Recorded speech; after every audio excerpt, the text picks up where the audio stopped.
நம்மளால் செய்ய முடியாத விஷயத்த மற்றவங்ககிட்ட திணிக்கக்கூடாது. நம்மளால் செய்ய முடியாது. நம்மளால இந்த வேலையெல்லாம் செய்கிறதுக்கு நம்மளால் இப்போ நேரமும் இல்லை. அதனால் நம்ம வேறு ஒரு வேலை செஞ்சிட்ருப்போம். சரி, நம்மளால் முடியாத விஷயத்த மற்றவங்ககிட்ட போய் நீங்கள் இதை செய்யுங்க, என்னால் தான் செய்ய முடியல, நீங்களாவது இதை செய்யுங்க அப்படின்னு சொல்லி யார்கிட்டையும் நம்மளால் செய்ய முடியாத விஷயத்த மற்றவங்ககிட்ட திணிக்கக்கூடாது. அப்படின்னா என்ன அர்த்தம்? அது ஒரு இயலாமையாக அது மாறிவிடும். நம்மளால் முடியாத விஷயத்த நம்ம மற்றவங்ககிட்ட விடுறோம். நம்மளால் செய்ய முடியாத ஒரு வேலையை மற்றவங்க மேலே நம்ம திணிக்கிறோம் அப்படின்னு அர்த்தம். பெற்றோர்கள் அப்படி தான் பண்ணுவாங்க. பிள்ளைகள்கிட்ட போயிட்டு, என்னால் தான் டாக்டர் ஆக முடியல, இன்ஜினியர் ஆக முடியல, நீயாவது ஆகு, நீ டாக்டர் தான் ஆகணும், ஏன்னா என்னால் ஆக முடியல, என்னால் டாக்டராக தான் ஆகணும்னு நினச்சேன், என்னால் முடியல, நீ ஆகு. இன்ஜினியர் ஆகக்கூடாது, ஏன்னா நான் இன்ஜினியர் ஆகணும்னு நினைக்கல, அதனால் நீ இன்ஜினியர் ஆகக்கூடாது. நான் டாக்டர் ஆகணும்னு தான் நினச்சேன், என்னால் முடியலை, அது நீ ஆகு அப்படின்னு சொல்லிட்டு குழந்தைகள் மேலே நம்மளால் முடியாத விஷயத்த அவங்க மேலே திணிப்பாங்க. அதுக்காக முயற்சி எடுத்துகிட்டு இருப்பாங்க. எப்படியாவது டாக்டர் ஆக்கிடுன்னு சொல்லிட்டு அவங்க பல வகையில் முயற்சி எடுப்பாங்க. அப்போ அது அவங்க ஒரு இயலாமையாக பெற்றோர்களுடைய இயலாமையாக அது மாறிவிடும். அவர்களால் எந்த விதத்துலையும் அந்த மாதிரி பிறருடைய வாழ்க்கையை தீர்மானிக்கிறவர்களாக நாம் இருக்கவே கூடாது.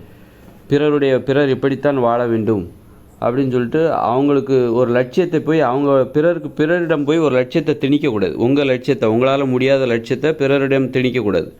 உங்களுடைய இயலாமையை பிறரை வைத்து சாத்தியமாக்கன்னு நினைக்கவே கூடாது. பிறருடைய வாழ்க்கை என்பது பிறருடைய விருப்பம். அதில் போயிட்டு அப்போ நம்முடைய வாழ்க்கையை தான் எந்த ஒரு தருணத்துலேயும் நம்முடைய வாழ்க்கையை நம்ம மீட்டெடுக்கணும். நாம் சின்ன வயசுலேருந்து நம்ம விழிப்புணர்வு இல்லாமல் நம்ம வாழ்க்கையில் தோல்வி அடைஞ்சிட்டோம் அப்படின்னு நம்ம நினைக்கலாம். ஆனால் எந்த வயசுலேயும் நாம் நம்மளை மீட்டெடுக்கலாம். 40 வயசுலேயும் மீட்டெடுக்கலாம், 45 வயசு, 50 வயசு, 60 வயசுலேயும் நம்ம மீட்டெடுக்கலாம். நம்முடைய கடமை இதுதான், இதைத்தான் நாம் செய்ய தவறிட்டோம், செய்ய தெரியாமல் அறியாமையின் காரணமாக நம்ம வாழ்க்கையில் இதுவரைக்கும் நம்ம தோற்றுட்டோம், நம்முடைய வாழ்நாள் கடமையை நம்ம செய்ய மறந்துட்டோம், ஒரு லட்சியவாதியாக இல்லாமல் பிழைப்புவாதியாகவே விட்டோம் அப்படின்னா, இப்போ வயசு 60 ஆயிடுச்சு, இனிமேல் போய் நம்ம என்ன பண்ண போகிறோம் அப்படின்னு நினைக்கக்கூடாது. எந்த ஒரு வயதிலையுமே நமது பிறவி கடமையானது, நாம் பிறப்பதற்கு நமது வாழ்நாள் கடமைன்னு ஒன்று இருக்கும், அதான் லட்சியம். அதை கண்டுபிடிக்கணும். அதை நம்ம எந்த வயசுலையும் செய்யலாம். 60 வயசாகிடுச்சு, 70 வயசாகிடுச்சு அப்படின்லாம் கிடையாது. எப்போ உணர்ந்தீங்களோ அப்போவே நீங்கள் செய்ய ஆரம்பிக்கலாம். 40 வயசாகிடுச்சு, நான் இந்த வயசில் செட்டில் ஆகிற வயசு, இனிமேல் நான் இதை ஏன் செய்யணும், நான் செஞ்சுருந்தா சின்ன வயசுலேருந்தே செஞ்சுருக்கணும் அப்படின்னு நினைக்கவே கூடாது. எந்த வயசுலையும் நீங்கள் செய்ய தவறிய கடமை, நீங்கள் செய்ய மறந்த அந்த லட்சியம், அதை நீங்கள் எந்த வயசுலையும் திரும்பவும் தொடங்கலாம். அதுக்கு ஒரு வயசே கிடையாது. அப்போ தான் அதுக்காக நான் செய்ய தவறிட்டேன் அப்படின்னு சொல்லிட்டு உங்களுடைய இயலாமையை, நீங்கள் செய்ய தவறிய ஒரு வேலையை உங்கள் பிள்ளைகிட்ட திணிக்கக்கூடாது, மற்றவங்கள்ட்ட போய் திணிச்சிட்டு இருக்கக்கூடாது. நான் செய்ய முடியாத வேலைப்பா, நீ செய்யப்பா, நீயாவது இதை செஞ்சு முடிப்பா, நான் செய்ய மறந்த லட்சியம் இதை நீ எடுத்துக்கோ, நீ செஞ்சு சாதிச்சு காட்டு அப்படின்னு.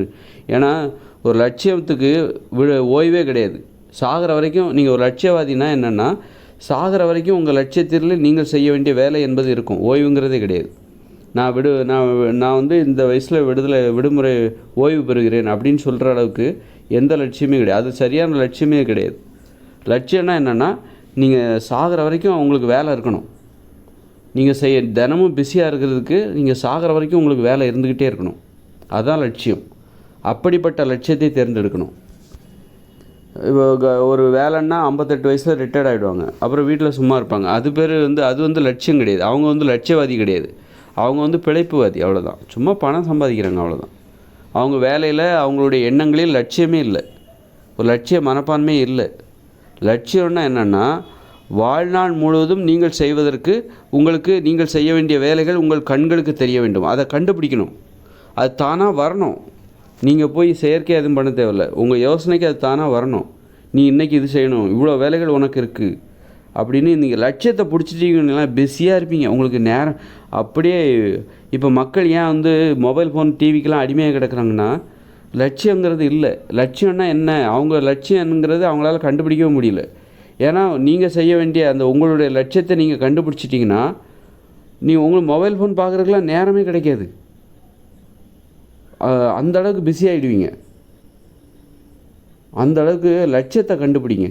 லட்சியத்தை தொலைச்சவங்க தான் மொபைல் ஃபோனில் போய் சரண்டர் ஆகிடுவாங்க. மொபைல் ஃபோன், டிவி இதில் போய் மாட்டிப்பாங்க. இதெல்லாம் பள்ளத்தாக்கு. லட்சியத்தை கண்டுபிடிக்க முடியாதவர்கள் மாட்டிக்கிற இடம் தான் இது. இந்த மாதிரி பொழுதுபோக்கு அடிமையாகிடுவாங்க, சினிமாவுக்கு அடிமையாகிடுவாங்க, அரசியலில் அடிமையாகிடுவாங்க. அரசியலே உனக்கு லட்சியமாக இருந்தால் அப்போ நீ தப்பிச்சுப்ப. அதனால் லட்சியவாதிகளாக இருந்தால் நம்மளை அடிமைப்படுத்துறதுக்கு நம்ம இந்த அடிமைத்தனம் என்கிற அந்த அகழியிலிருந்து தப்பித்து விடலாம். நிறைய அடிமைத்தனம் இருக்குது. உணவு ஒரு அடிமைத்தனம். உணவு இட்லி, பூரி, பொங்கல், தோசை, பிரியாணி அப்படின்னு சொல்லிட்டு நல்லா சாப்பிட்லாம். நீங்கள் அதுவே ஒரு வேலையாக வச்சுக்கலாம். அந்த அளவுக்கு அதில் அவ்வளோ விஷயம் இருக்குது. அது மாதிரி பொழுதுபோக்கு, மொபைல் ஃபோன், டிவி, சினிமா அப்படின்னு சொல்லிட்டு அது பயங்கரமாக ஆடுது. இந்த மாதிரியான ஒரு பயங்கர பூதங்கள்கிட்டருந்து நம்ம தப்பிக்கணும் அப்படின்னா நமக்கு ஒரு லட்சியம் வேணும், நமக்கு ஒரு கலங்கரை விளக்கம் வேண்டும். நாம் ஒரு கப்பல், இரவில் வழி தெரியாமல் மிதந்து செல்கிற ஒரு கப்பல். நமக்கு சரியான வழி வேணும்னா நமக்கு கலங்கரை விளக்கம் என்கிற அந்த லட்சியம் தேவை. அப்போ தான் நம்ம வாழ்க்கையில் சரியான இடத்த நோக்கி போக முடியும். இல்லைனா திசை மாதிரி எங்கேயாவது கரை தட்டி நீ நின்றுடும் வாழ்க்கை. அதனால் என்றைக்குமே என்னால் முடியலைன்னு சொல்லிட்டு ஒரு விஷயத்த இன்னொருத்தர் மேலே திணிக்காதீங்க. அது ஏன்னா ஒரு விஷயத்தை செய்கிறதுக்கு உங்களுக்கு ஒரு லட்சியவாதியாக இருக்கிறதுக்கு வயதே கிடையாது. சாகிற வரைக்கும் நீங்கள் செய்ய வேண்டிய லட்சியத்தில் வேலை இருக்குது, உங்களுக்கு கடமை இருக்குது. ஓய்வுங்கிறது எத்தனை வயதில் ஓய்வுங்கிறதே யாருக்கு கிடையாதுன்னா லட்சியவாதிக்கு கிடையாது. அப்படி இருக்கும்போது நீங்கள் உனக்கு வயசாகிடுச்சு, எனக்கு 40 ஆகிடுச்சு, 50 ஆகிடுச்சு, இனிமேல் நான் செய்கிறதுக்கு இந்த வாழ்க்கையில் என்ன இருக்குது அப்படின்னு நினைக்கிறதே எவ்வளோ பெரிய தப்பு பாருங்கள். ஏன்னா ஒருத்தர் 100 வயசு வரைக்கும் வாழலாம், 120 வயசு வரைக்கும் வாழலாம். உங்களால் நிமிர்ந்து உட்கார்ந்து வேலை செய்கிற வரைக்கும் உங்கள் வாழ்க்கையில் வேலைகள் இருக்குது. நீங்கள் செய்ய வேண்டிய வேலைகள் எங்கே இருக்குது? உங்கள் லட்சியத்தில் இருக்கிறது. அதனால் அந்த லட்சியத்தை முதல்ல கண்டுபிடிங்க. அப்போ தான் நீங்கள் செய்ய வேண்டிய வேலைகளை உங்களால் கண்டுபிடிக்க முடியும். அதனால் என்றைக்குமே லட்சியம் இல்லாமல் வாழ்வது, அப்புறம் என்னால் செய்ய முடியலன்னு சொல்லிட்டு ஒரு வேலையை மற்றவங்ககிட்ட திணிக்கும்போது உங்களால் என்றைக்குமே உங்கள் லட்சியத்தை கண்டுபிடிக்க முடியாது. ஏன்னா இவங்க லட்சியத்தை நீ போய் தேடு, அதை மறந்துட்டு இன்னொருத்தட்ட போய் நான் செய்ய மறந்த லட்சியம் இதை நீ செய்யன்னு போயிட்டு அவங்க பையன்கிட்டயோ யார்கிட்டயோ போய் திணிச்சிட்டு இருக்க. ஒரு ஆசிரியராக இருந்தால் கூட மாணவர்களிடம் பாடம் கற்றுக் கொடுத்துட்டு வந்துடணும். மற்றபடி அவங்ககிட்ட போய் நீ அந்த மாதிரி லட்சியத்தை போய் திணிக்கக்கூடாது. ரொம்பவும் அவங்க விருப்பம் என்ன அது அவங்களே தேடிக்கணும். பாடத்தை மட்டும் கரெக்டாக நடத்திட்டு வந்துடணும். மற்றபடி அவங்கவுங்க விருப்பம். அவர் பாடம் புரியலையே அதை தெளிவாக நடத்திட்டு வந்துடணும். தெளிவாக சந்தேகத்திற்கிடாமல் இல்லாமல் பாடத்தை நடத்திட்டு வந்துடணும். மற்றபடி அவங்க லட்சியத்தை அவங்க தேடிப்பாங்க. அதுக்கு உண்டான வேலையை மட்டும் செஞ்சுட்டு வரணும். ஏன்னா ரொம்ப மோட்டிவேட் பண்ணுறேன், ஒருத்தர் லட்சியவாதி, ஒருத்தர் டாக்டராக இருக்குது, ரொம்ப மோட்டிவேட் பண்ணுறேன்னு சொல்லிட்டு நம்ம கடமையை நம்ம மறந்துடக்கூடாது. நமக்கு நேரம் ரொம்ப முக்கியம். அந்த மாதிரி பிறர்கிட்ட நம்மளால் முடியாத ஒரு வேலை அப்படின்னு சொல்லிட்டு ஒரு லட்சியம்னு சொல்லிட்டு பிறர்கிட்ட போய் திணிக்கக்கூடாது. அந்த மாதிரி கேர்ஃபுல்லாக இருக்கணும். பெற்றவங்களாக இருந்தால் கூட பிள்ளைகள்கிட்ட போய் திணிக்கக்கூடாதுங்கிறேன். அப்புறம் ஆசிரியர் என்ன போச்சு, ஆசிரியரோட பெற்றவங்களுக்கு இல்லாத அக்கறை ஆசிரியர்களுக்கு இருந்துருப்போது. அப்படி இருக்கும்போது பெற்றவங்க கூட கேர்ஃபுல்லாக இருக்கணும். பிள்ளைகள்கிட்ட சுதந்திரமாக அவங்களோட வாழ்க்கையை அவங்க முடிவு பண்ணணும். பெற்றவங்களுக்குன்னு ஒரு கடமை இருக்குது, அதை மட்டும் செய்யணும் கரெக்டாக. பெற்றவங்களுக்கு என்ன கடமை, செய்யக்கூடாத கடமைகள்லாம் இருக்குது. ரொம்ப அளவுக்கு அதிகமாக பெற்றவங்கிறதுக்காக பிள்ளைகளை சுயமாக சிந்திக்க விடாமல் நீ கண்டிப்பாக டாக்டராக தான் ஆகணும் அப்படின்னு சொல்லிட்டு அதுக்காக ரொம்ப கஷ்டப்பட்டுக்கிட்டு இருப்பாங்க. அந்த கஷ்டம் தேவையில்லாது. அந்த மாதிரி ஒரு கஷ்டம் படக்கூடாது.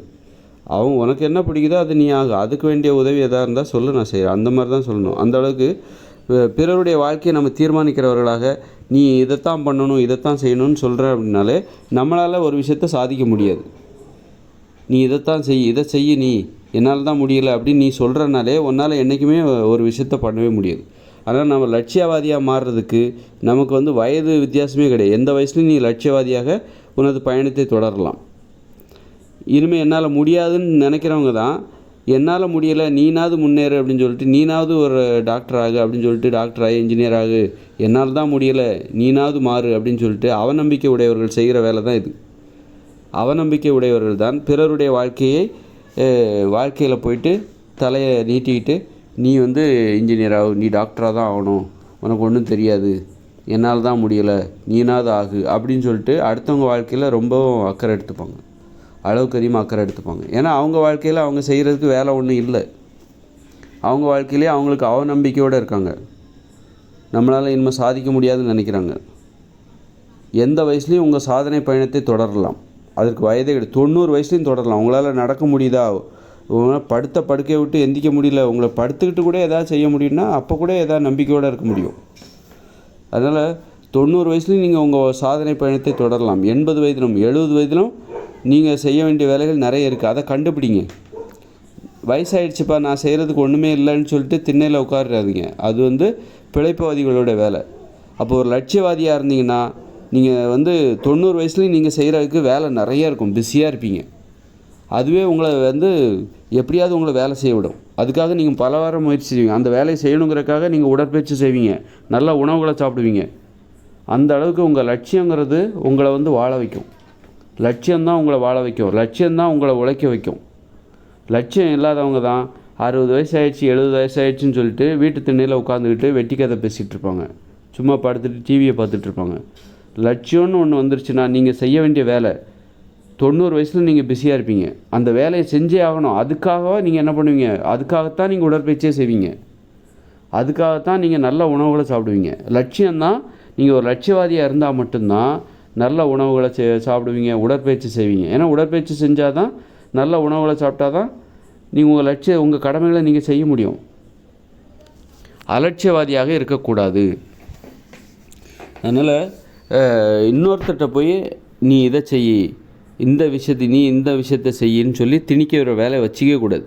அது பெத்த பிள்ளையாக இருந்தாலும் சரி, நீ இது தான் ஆகணும், இதைத்தான் நீ படிக்கணும், இந்த வேலையைத்தான் நீ செய்யணும் அப்படின்னு என்றைக்குமே சொல்லாதீங்க. அப்படி சொல்கிறவங்க யாருன்னா அலட்சியவாதிகளாக இருப்பார்கள், இயலாமையால் பாதிக்கப்பட்டவர்களாக இருப்பார்கள். அந்த மாதிரி அது நம்மளை என்றைக்குமே அப்படி சொல்கிறவங்களும் மோசமாகிடுவாங்க. யார்கிட்ட போய் திணிக்கிறாங்களோ அவங்களும் மோசமான நிலைக்கு போயிடுவாங்க. அந்த மாதிரி சொல்கிறவங்க. அதனால் எந்த வயசுலேயும் நம்ம அப்படி சொல்ல வேண்டிய அவசியமே கிடையாது. எந்த வயசுலேயும் நீங்கள் அவநம்பிக்கையோடு வாழாதீங்க. அந்த நம்பிக்கை மட்டும் இழக்கக்கூடாது. எந்த வயசுலேயும் நாம் ஒரு லட்சியவாதியாக மாறலாம். எந்த வயசுலேயும் மாறலாம். 50 வயசுலேயும் மாறலாம், 60 வயசுலேயும் மாறலாம். நாம் ஒரு லட்சியவாதியாக நமது பயணத்தை தொடரலாம். லட்சியவாதி ஆகிட்டிங்கன்னா பிஸி ஆகிடுவீங்க. எதுக்கும் அடிமையாக மாட்டீங்க. எதுக்கும் உறவு முறைக்கு அடிமையாக மாட்டீங்க, உணவுக்கு அடிமையாக மாட்டீங்க, பொழுதுபோக்குக்கு அடிமையாக மாட்டீங்க, தூக்கத்துக்கு அடிமையாக மாட்டீங்க. சுறுசுறுப்பாக ஆகிடுவீங்க, பிஸியாக ஆகிடுவீங்க. அந்த அளவுக்கு பரபரப்பாக இருக்க ஆரம்பிச்சிருவீங்க. அதற்காக இன்னும் என்னெல்லாம் பண்ணுவீங்க, உடற்பயிற்சி செய்வீங்க, நல்ல உணவுகளை சாப்பிடுவீங்க. அப்போ தான் இன்னும் சுறுசுறுப்பாக இருக்க முடியும், எல்லா வேலைகளையும் நல்லா செய்ய முடியும், சிறப்பாக செய்ய ஆரம்பிச்சிருவீங்க. உங்கள் வாழ்க்கையே சிறப்பாக மாறும். அதனால் எந்த வயசுலேயும் அவநம்பிக்கை உள்ளவங்க தான், இனிமேல் நம்மளால் ஒன்றும் செய்ய முடியாதுன்னு நினைக்கிறவங்க தான் இப்போ மற்றவங்ககிட்ட போய் நீ அதுவாகு, நீ இதுவாகு, நீ இதைத்தான் ஆகணும் அப்படின்னு சொல்லிட்டு அவங்க வாழ்க்கையை தீர்மானிக்கிறவர்களாக இவர்கள் ரொம்ப அளவுக்கு அதிகமாக முயற்சி பண்ணிகிட்ருப்பாங்க. அந்த மாதிரி மற்றவங்க வாழ்க்கையில் நம்ம ரொம்ப தலையிடக்கூடாது. ரொம்ப அவங்க சுதந்திரத்தை பறிச்சுக்கிட்டு நீ இதுவாக தான் ஆகணும், உனக்கு ஒன்றும் தெரியாது, உனக்கு எதுவும் தெரியாது, நான் சொல்கிறத கேளு அப்படின்னு சொல்லிட்டு அந்த மாதிரி ஒரு முயற்சி என்றைக்குமே எடுக்காதீங்க.